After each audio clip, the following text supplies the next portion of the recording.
ನಮಃ ಶಿವಾಯ. ಏನು ಅಂದರೆ ಫ್ಯೂಚರಲ್ಲಿ ಹಿಂಗೆಲ್ಲ ನಡೆಯುತ್ತೆ ಅಂತ ನಾನು ಫಸ್ಟೇ ಹೇಳ್ಬಿಟ್ಟೆ. ನಾನು ಇನ್ನೂ ಮುಂದೆ ಇವಾಗ ಫ್ಯೂಚರಲ್ಲಿ ಮುಂದೆ ಏನು ನಡೀತು 2026 ಏನೇನು ನಡೆಯುತ್ತೆ ಅಂತ ಹೇಳ್ಬಿಟ್ಟೆ. ನಾನು ಜೀವನದಲ್ಲಿ ಏನೇನು ನಡೆಯುತ್ತೆ ಅನ್ನೋದೇ ಕಾನ್ಸೆಪ್ಟ್. ಯಾಕೆ ಗೊತ್ತಾ, ಎಲ್ಲರಿಗೂ ಒಂದೊಂದು ಪವರ್ ಇದ್ದೇ ಇರುತ್ತೆ. ದೇವರು ಎಲ್ಲರಿಗೂ ಒಂದೊಂದು ಶಕ್ತಿ ಕೊಟ್ಟಿರ್ತಾನೆ. ಎಲ್ಲರಿಗೂ ಒಂದು ವಿಲ್ ಪವರ್ ಅನ್ನೋದು ಕೊಟ್ಟಿರ್ತಾನೆ. ಯಾಕೆ ಗೊತ್ತಾ, ಮನುಷ್ಯ ಭೂಮಿ ಮೇಲೆ ಯಾರೂ ಮಾಡದಿದ್ದು ಒಬ್ಬ ಮಾಡ್ತಾನೆ ಮನುಷ್ಯ. ಎಲ್ಲವನ್ನು ಮಾಡುವವನೇ ಮನುಷ್ಯ. ಓಕೆನಾ? ಆ ಪವರ್ ನಮ್ಮಲ್ಲಿದೆ. ಆ ಪವರ್ ಏನು ಅನ್ನೋದೇ ನನ್ನ ಕಾನ್ಸೆಪ್ಟ್. ನನ್ನಲ್ಲಿರೋ ಪವರ್ ಏನು? ಇವಾಗ ನನ್ನ ಬುದ್ಧಿಶಕ್ತಿನ ಇಲ್ಲ ನನ್ನ ಬಾಯಿ ಮಾತಾ. ಇವಾಗ ಬುದ್ಧಿ ಇದ್ದರೆ ತಾನೇ ಮಾತಾಡೋಕ್ಕಾಗೋದು, ಯೋಚನೆ ಮಾಡೋಕ್ಕಾಗೋದು.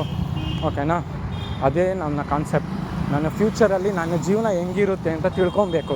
ಅದಕ್ಕೆ ನನ್ನ ಪಾದಯಾತ್ರೆ ತುಂಬ ಐತೆ.